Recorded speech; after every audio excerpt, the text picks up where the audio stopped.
Em Gênesis capítulo 8, versículo 21, está registrada uma fala do próprio Criador, dizendo que o homem é mau desde a sua meninice. Nós precisamos compreender essa malignidade humana que há em nós. Por mais que nós nos esforcemos para ser bons, a essência do pecado de Adão, que chegou a toda a raça humana, depravou a humanidade. Então, nós precisamos criar proteções à imoralidade e a todos os demais pecados que estão disponíveis para que nós pratiquemos. Se há uma coisa que nós precisamos entender como crentes, é que o nosso coração precisa estar guardado. É preciso que nós criemos redes de proteção para que a nossa alma se livre quantas vezes possível for do pecado. Queridos, sejam bem-vindos à Academia de Pregadores. Eu sou o pastor Anderson Silva, estamos nas nossas lições bíblicas de escola dominical, como você sabe, currículo dos jovens. E na aula de hoje vamos estudar a lição de número 4, do dia 27 de outubro de 2024. O título da nossa lição é Proteção contra a Imoralidade. Eu gosto sempre de dizer que nós precisamos estar atentos com o pecado que está à nossa volta. Martinho Lutero disse que todos nós temos a capacidade para cometer todos os pecados que nos são disponíveis. Nós precisamos vigiar o nosso coração, guardar a nossa mente, para que a nossa alma se livre do pecado quantas vezes for possível. Precisamos criar estas proteções. A Bíblia nos aconselha a fugir da aparência do mal. Ou seja, talvez nem é o mal, é só a aparência do mal que está ali. E a Bíblia nos orienta a fugir. Não é para chegar, para conferir, deixa eu ver se é o mal mesmo. Não, não. Fuja sempre da aparência do mal. Então nós vamos estudar na lição de hoje sobre a proteção contra a imoralidade. O texto principal da nossa lição está em Provérbios capítulo 7, versículos 4 e 5, que nos diz o seguinte: dize à sabedoria, ou seja, fale para a sabedoria, fale para ela. Tu és minha irmã, e a prudência chama tua parenta, para te guardarem da mulher alheia, da estranha que lisonjeia com as suas palavras. O texto que serve de base de estudo da nossa lição de hoje, que é o texto bíblico, está em Provérbios capítulo 5, do versículo 1 ao versículo 14. Este texto tem um significado muito grande para a minha vida, porque o meu pai, que já dorme no Senhor, já descansa no Senhor, há pouco mais de um ano, ele, por várias vezes da minha vida, eu me lembro dele se assentar comigo para explanar esse texto, para mostrar as verdades desse texto, para me ensinar sobre esse texto do capítulo 5 de Provérbios, para que eu não me envolvesse com a imoralidade sexual. Então, ele é muito significativo e é claro que dentro do contexto da lição aqui, ele é aplicado tanto para os jovens quanto para as jovens, tanto para os meninos como para as meninas. Na essência do texto de Provérbios, é uma fala do escritor de Salomão para os homens, mas é lógico que os seus princípios e os seus ensinos servem para ambos os sexos.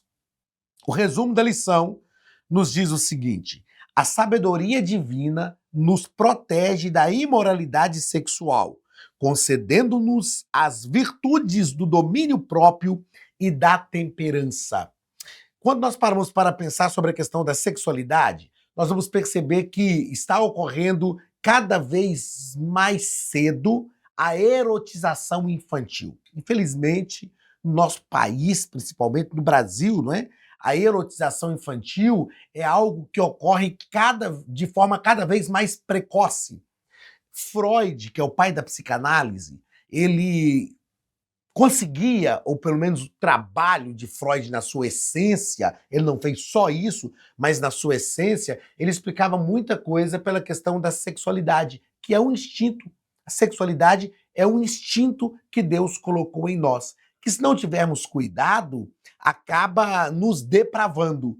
E por isso, nós vamos estudar na lição de hoje como nos proteger dessa imoralidade sexual. O texto bíblico da nossa lição está em Provérbios, capítulo 5, do versículo 1 ao versículo 14. Provérbios, capítulo 5, do versículo 1 ao versículo 14. Filho meu, atende à minha sabedoria, à minha razão inclina o teu ouvido, para que conserves os meus avisos e os teus lábios guardem o conhecimento.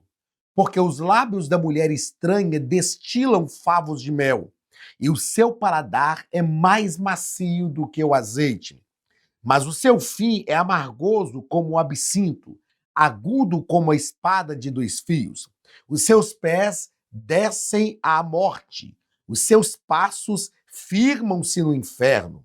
Ela não pondera a vereda da vida, as suas carreiras são variáveis e não as conhece. Agora, pois, filho, dai-me ouvido e não vos desvieis das palavras da minha boca.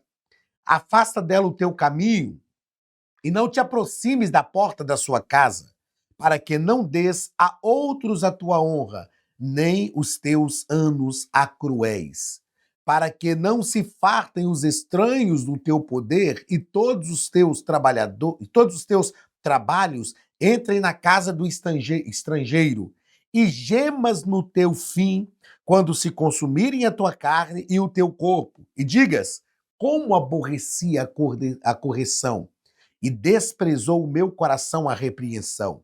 E não escutei a voz dos meus ensinadores, nem a meus mestres inclinei o meu ouvido. Quase que em todo mal me achei no meio da congregação e no ajuntamento. Perceba que Salomão, ele, além nesse texto, além dele falar sobre as atitudes da mulher estranha, ele fala sobre o resultado, sobre a colheita daqueles que dão ouvidos à voz da mulher estranha. No versículo de número 11, ele fala: e gemas no teu fim, quando se consumirem a tua carne e o teu corpo, e digas, olha, a própria consciência aqui daquele que se envolve com a mulher alheia é o seu acusador, não é? Como aborreci a correção e desprezou o meu coração a repreensão, e não escutei a voz dos meus ensinadores, nem a meus mestres inclinei o meu ouvido. Ou seja, a gente percebe aqui que a própria voz da consciência passa a acusar aqueles que se enveredam pelo caminho da imoralidade sexual. E o escritor de Provérbios está nos ensinando alguns princípios para que a nossa vida afetiva seja mais leve e realmente esteja diante do Senhor. Primeiro ponto da nossa lição. Nosso escritor vai falar sobre a advertência contra a imoralidade. E aqui ele vai tratar sobre compreendendo o capítulo de número 5. Ou seja, qual é a melhor forma de nós compreendermos o capítulo de número 5 deste livro de Provérbios. Ele vai deixar claro para a gente que no capítulo de número 4, o capítulo de número 4 desenvolveu a ideia da proteção do coração a partir da prática da sabedoria. Então, o capítulo 4 desenvolve essa ideia, a proteção do coração a partir da prática da sabedoria. E ele vai deixar claro para a gente que o capítulo de número 5, inicia com uma repetição da importância de atender, inclinar e guardar a sabedoria. E o leitor é convidado a adquirir sabedoria divina com o propósito de aplicá-la no relacionamento com o outro sexo, no relacionamento com o sexo oposto. E aí, dos versículos 7 a 14, esses versículos expõem a consequência destruidora da relação com essa mulher imoral, e os versículos 15 a 23, o autor sagrado faz um apelo à fidelidade ao matrimônio como um antídoto contra a imoralidade sexual. Ou seja, nesse primeiro parágrafo do primeiro ponto, o nosso escritor dá uma panorâmica do capítulo de número 5 de Provérbios. Segundo parágrafo, a mulher estranha. É inevitável encontrar-se com a mulher imoral no caminho da vida, mas não é inevitável cair em sua sedução. Lembro-me aqui de uma frase, me parece que de Lutero, eu citei Lutero agora na introdução da aula, mas Lutero dizia o seguinte: você não pode impedir que os pássaros voem sobre a sua cabeça, mas você consegue impedir que eles façam ninho sobre a sua cabeça. É inevitável encontrar a mulher estranha ao longo da vida, mas se envolver com ela é outra história. Então, isso é uma escolha. E eu gosto sempre de dizer que decisões decidem destinos. Envolver com a mulher alheia, envolver com a mulher estranha é uma escolha. E nós temos condição de não escolher. Nós temos condição de escolher o caminho do bem. Ele vai falar sobre o doce prazer momentâneo da mulher alheia. E eu aprendi, quando eu tinha 30 e poucos anos de idade, eu aprendi com um irmão, com um amigo, o irmão Chiquinho, lá de Manhuaçu. Ele parou para conversar comigo e falou algumas coisas e ele me ensinou, fechou a fala dele, que não vem ao caso aqui agora, dizendo: nunca troque um prazer maior por um prazer menor. Uma vida de imoralidade sexual, ela dá prazer, mas ser usado por Deus também dá prazer. Ter um bom nome também dá prazer. Ter consciência, ter a consciência tranquila também dá prazer. Nunca troque um prazer maior por um prazer menor. Ter um bom nome, ser usado por Deus, ter a consciência tranquila é um prazer que não tem preço, tem valor, não tem preço. Então, nunca troque um prazer maior por um prazer menor. Terceiro parágrafo do primeiro ponto, as consequências da imoralidade. Primeiro, o nosso escritor vai deixar claro para a gente que os versículos 7 a 14 iniciam com o apelo do sábio: afasta dela o teu caminho. Ó, não entre, não caminhe ao lado dessa mulher. Não te aproximes da porta da sua casa. E ele vai deixar claro para a gente que o caminho do bom senso está em ouvir a voz dos mestres e dos ensinadores. O próprio Salomão escreve que na multidão de conselhos há sabedoria. Outra coisa que o nosso escritor deixa claro é que seguir o caminho da mulher imoral é percorrer o caminho da perdição, da insensatez e do desequilíbrio moral. Eu digo que nós vivemos hoje uma geração que muitas vezes escolhe o caminho errado. E no caminho errado começa a orar para que as coisas deem certo. E eu gosto de dizer que, gente, vai dar errado. Vai dar errado. Não adianta orar para que as coisas deem certo se você está no caminho errado. Há uma forma muito mais simples de que as coisas deem certo para a nossa vida. Escolha o caminho certo. Se você passar no caminho certo, as coisas vão dar certo. Eu gosto sempre de citar nesse aspecto uma frase do nosso pastor presidente, pastor José Suimar Caetano, nosso presidente aqui nos Estados Unidos. Ele sempre diz o seguinte: faz certo que dá certo. Faz certo que dá certo. Infelizmente, nós estamos vivendo uma geração que quebra princípios e ora a Deus para que Deus abençoe. E eu imagino Deus olhando para as pessoas que quebram princípios e oram pedindo a bênção de Deus, eu imagino Deus olhando e dizendo: restaura os princípios quebrados que eu vou te abençoar. Eu sinto que uma vez eu estava muito cansado, vim de assim, umas 3 noites virando, muitos finais de semana já, que eu vinha viajando, pregando, trabalhando, uma correria tremenda, e aí eu orei. Antes de dormir um dia, eu falei: Deus, restaura as minhas forças físicas, Senhor. E eu ouvi claramente o Senhor falando comigo assim: dorme 8 horas por noite que você vai ver como eu vou te restaurar. Irmãos, tem coisa que está na nossa mão. Faz certo que dá certo. Não adianta trilhar o caminho errado e orar para que Deus promova as coisas boas na sua vida. Trilhe o caminho certo, que as coisas vão dar certo. Segundo ponto da nossa lição, a Academia de Pregadores tem um recado para você. Olá, queridos alunos e alunas da Academia de Pregadores, que bom ter você conosco neste momento tão especial. Estamos aqui para apresentar a nova plataforma da Academia de Pregadores, que foi construída ao longo dos últimos meses com muito carinho, um grande investimento, para levar até você não somente um conteúdo de excelência, mas também tecnologia de ponta. Veja comigo. Os cursos estão organizados por trilhas na página principal. Aqui você encontra sugestões, lançamentos, temas específicos e outras categorias. No final da página tem uma trilha com todos os cursos. Após começar os seus estudos, a primeira trilha será Continuar assistindo, que mostra somente os cursos iniciados por você. Sobre a capa do curso consta o número de aulas, a carga horária e um botão para adicionar aos favoritos. Nesta seta, você pode expandir e ver um vídeo de introdução. Para fazer login, clique no avatar no canto superior direito e insira o seu e-mail e senha usados no cadastro. Caso tenha esquecido a senha, é só clicar neste link, preencher o e-mail cadastrado e a senha será enviada.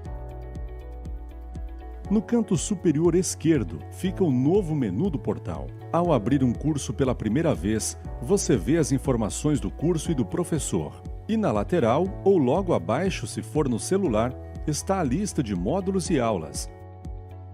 Algumas aulas iniciais podem ser grátis e qualquer pessoa que fizer um cadastro rápido pode assistir. Após se matricular, aqui você vê as aulas concluídas, aulas liberadas ou agendadas. Você pode adicionar os favoritos, dar uma nota ao curso e acompanhar o seu progresso. E se você sair do curso e retornar depois, o sistema vai abrir exatamente a última aula assistida. Se estiver no computador, use esta seta para ampliar a tela. Logo abaixo da videoaula você encontra os links para baixar anexos, como áudio e apostilas. E neste campo em branco, pode fazer as suas anotações enquanto assiste. Depois é só imprimir ou salvar. Quando terminar o curso, clique no botão Emitir meu certificado e ele será gerado automaticamente no mesmo instante e sem custo. Clicando no avatar, você tem acesso ao seu perfil e histórico de pagamento. Em Meus Cartões, pode adicionar um novo cartão de crédito para fazer o pagamento do seu plano. Se você já era nosso aluno e seu cartão não aparece aqui, adicione um cartão na nova plataforma. Então aproveite as novidades e clique em Assine Agora. Escolha um dos planos, venha para a Academia de Pregadores, a maior escola bíblica online do Brasil.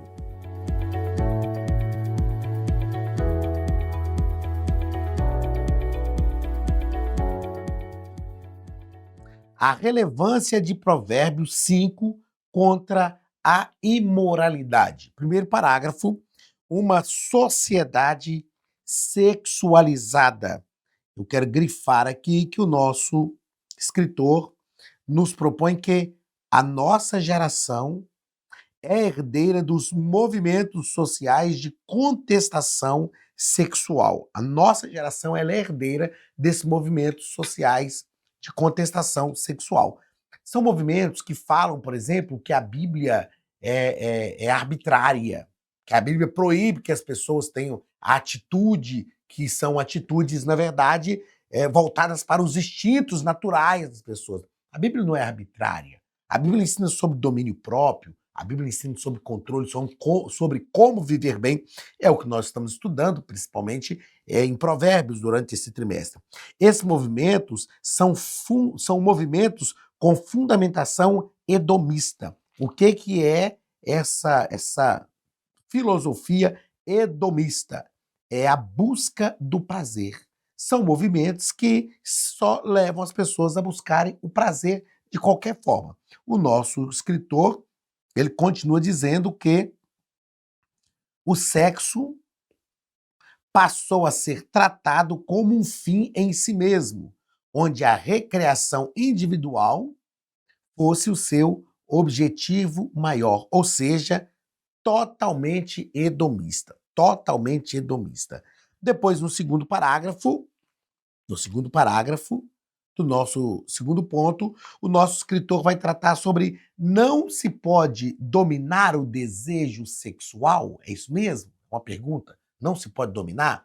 Eu ouço pessoas falando assim: ah, pastor, eu não mando no meu coração, eu não mando nos meus sentimentos. Não, meu irmão, manda sim. Nós que recebemos a Cristo como Salvador na nossa vida e temos a ação do Espírito Santo em nós, gerando o fruto do Espírito, que é o caráter de Cristo sendo gerado no nosso caráter, temos, dentre uma das virtudes, das 9 virtudes, é o único fruto, mas são 9 virtudes, uma dessas virtudes é o domínio próprio. Então nós precisamos pedir a Deus que nos ajude a desenvolver domínio próprio. E aí, o nosso escritor nos propõe aqui que a tese da vida sexual moderada nos limites do matrimônio, como ensina a fé cristã, como repressão sexual, é uma consequência natural do que já estava gestado por intelectuais antes desse que foi um dos primeiros movimentos aí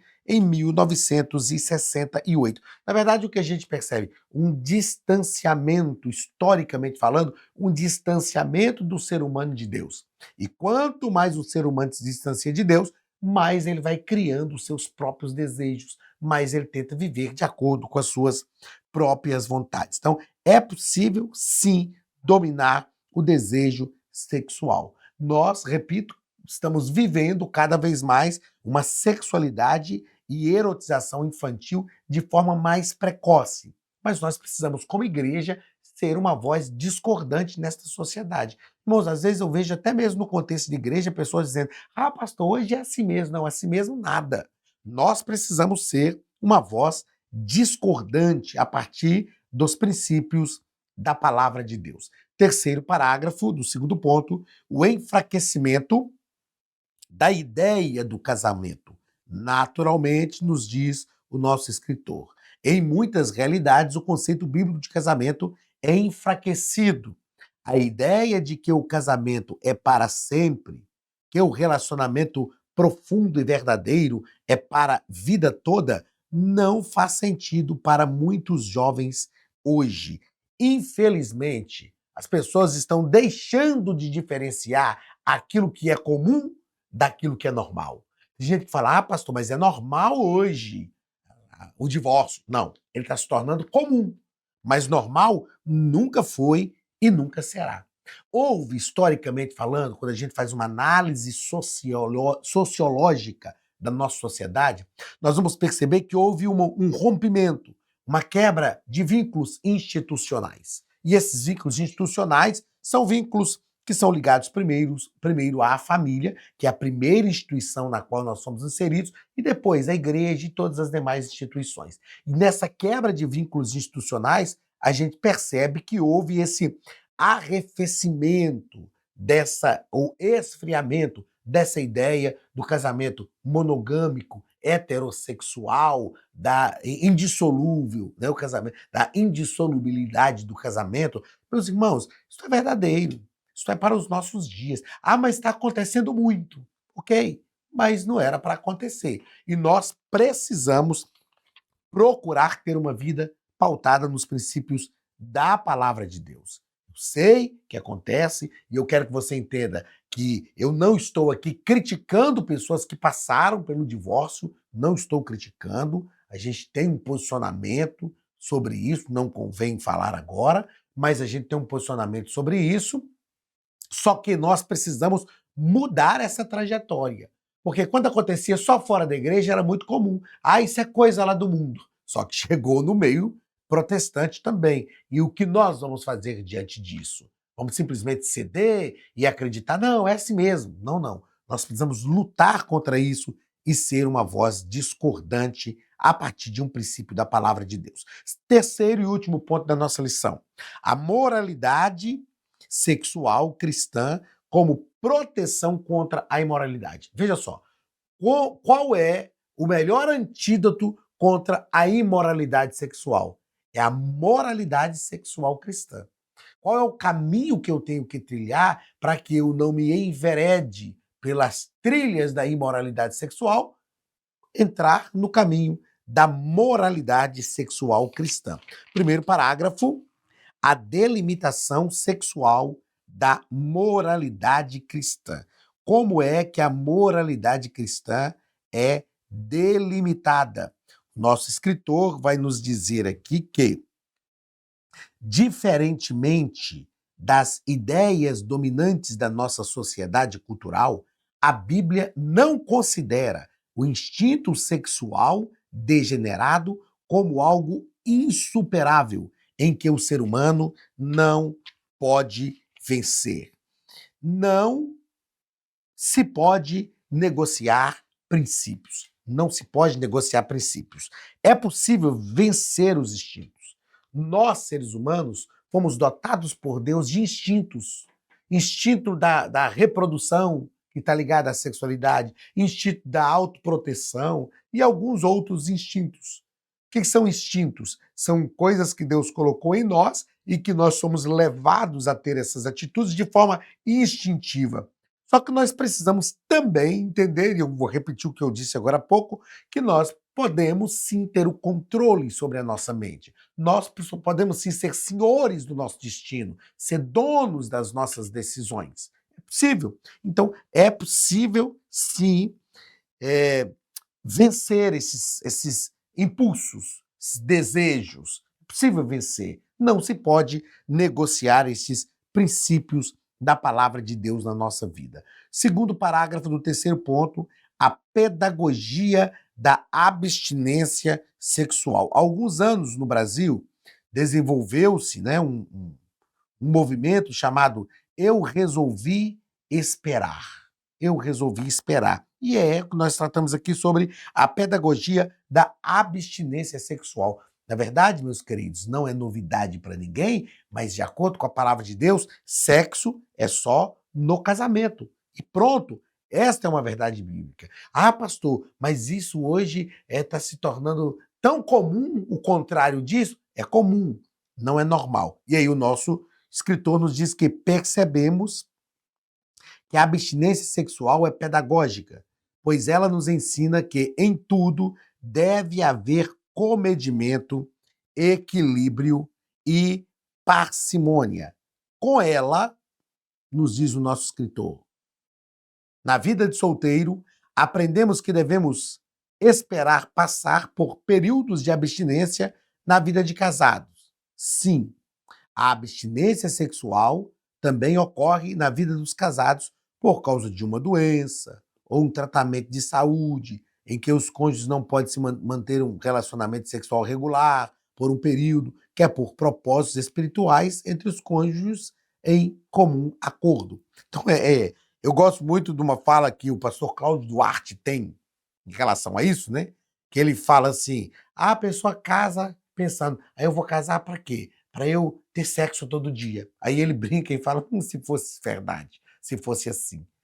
É claro que a vida sexual ativa, ela alcança diversos fatores da nossa vida pessoal, né? O sexo não é só para reprodução, é para nos dar prazer, a atividade sexual desenvolve em nós a produção de diversos hormônios, enfim.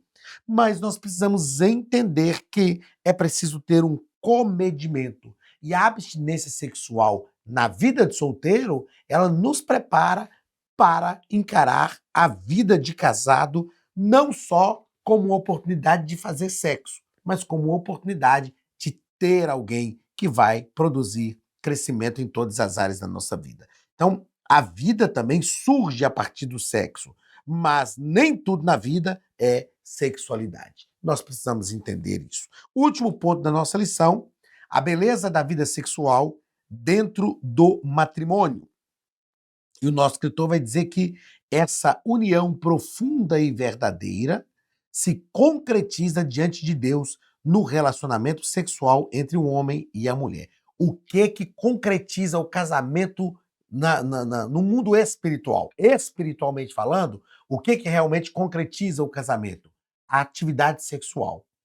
E isso é tão profundo que essa atividade sexual, ela fala de uma união profunda entre homem e mulher. Por exemplo, Paulo, escrevendo na carta aos Coríntios, capítulo 6, do versículo 15 ao 20, 1 Coríntios capítulo 6, versículos 15 ao 20, ele fala sobre o sexo como unidade entre o casal. O que faz duas pessoas estarem realmente casadas diante de Deus? A vida sexual. E outra coisa que o nosso escritor nos propõe aqui é que, em vista disso, Provérbios 5 traz uma seção de versículos em que o sábio estimula que se desfrute da vida sexual com sua esposa, aquela da sua juventude. Ele diz: goze a vida com a mulher da sua mocidade. Então, é uma vida sexual que é prazerosa, mas que também glorifica ao Senhor. E principalmente vocês jovens, que são alvo aqui dessa nossa aula, vocês jovens precisam pedir a graça de Deus e ter uma vida sexual também amparada pelo Espírito Santo. Aqueles que são casados precisam orar a Deus também em favor da sua vida sexual. E os que são jovens precisam ter uma vida sexual realmente dominada pelo Espírito Santo. Deus te abençoe, Deus te guarde, que o Senhor te livre, que o Espírito Santo te dê força para se livrar da imoralidade sexual e que cada um de nós conservemos uma vida santa diante de Deus em todas as áreas da nossa vida, para a glória do nome de Jesus. Deus te abençoe, um grande abraço e até a semana que vem, em nome de Jesus.